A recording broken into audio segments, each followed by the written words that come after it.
Hi everyone, my name is Mike Davis. I'm a guide up here at Hearst Castle, and today I want to talk to you about something that was very important to Mr. Hearst and his architect Julia Morgan, and that's concrete.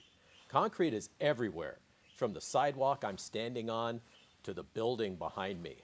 Concrete is used in dams and bridges and roads and aqueducts. In fact, concrete is one of the most commonly used materials in construction today. 100 years ago in 1920, William Randolph Hearst and Julia Morgan, Hearst Castle's architect, chose steel reinforced concrete to be their primary building material. Known for its immense strength and its ability to adapt to virtually any form, concrete buildings would be well suited to this part of California because of the resistance to both earthquakes and wildfires.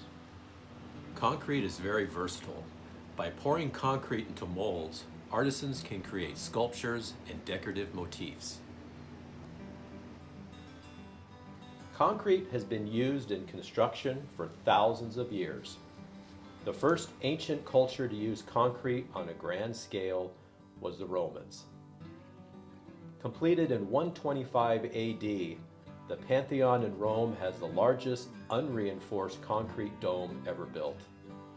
The dome is 142 feet in diameter. The Pantheon is still standing today, as are many other structures created by the Romans. They stand as a testament to Roman engineering and the strength and durability of concrete as a building material. This is the mold shop. This is where state park employees do historic restoration of damaged or fragile artifacts up here at Hearst Castle. Modern concrete is made of a mixture of Portland cement, water, and aggregate, both fine and coarse.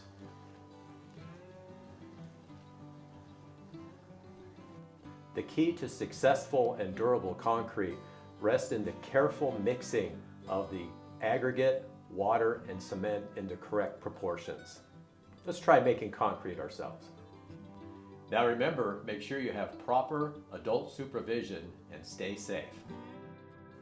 Spread out the contents of your kit on a flat work surface.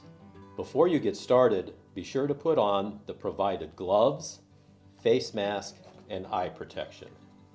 Using the measuring cup, measure 100 milliliters of the cement into the mixing bowl.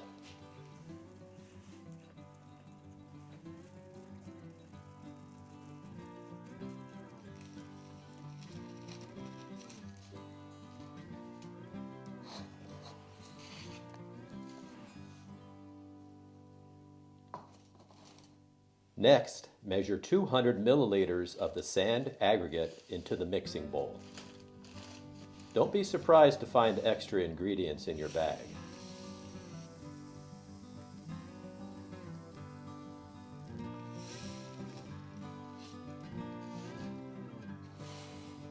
Add the powdered coloring agent in the small ziploc bag to the bowl and mix all dry ingredients together using the provided spoon.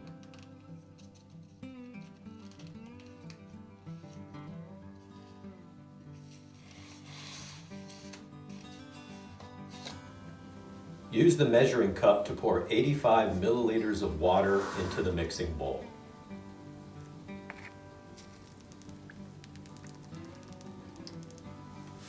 Stir the mixture well until the sand and cement are completely wet. This should take about 3 minutes. Place the silicone mold onto the provided sheet of paper and carefully pour the concrete mixture into the mold.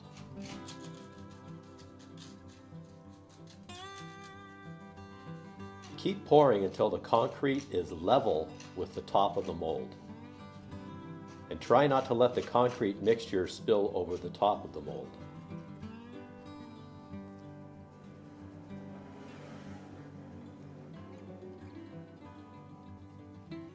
Keeping the mold flat on the surface, gently shake it from side to side to distribute the concrete mixture evenly. Smooth the top of the concrete with the popsicle stick.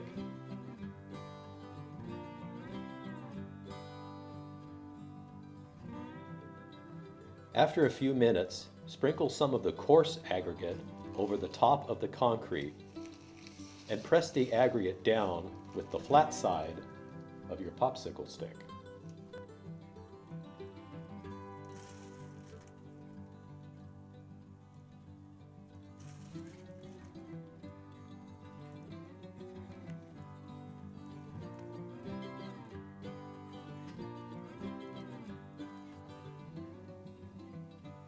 There will be leftover ingredients in the bags in the mixing bowl. Dispose of them in the trash. Be sure to wash your hands thoroughly after completing this step. Next, allow the mixture to harden in the mold overnight or at least 14 hours before removing it. After the concrete has hardened, carefully remove the mold by peeling it away from the concrete. Your finished concrete is ready for use as a coaster for drinks. Now remember, the mold is reusable. Can you think of any other uses for the concrete you just created?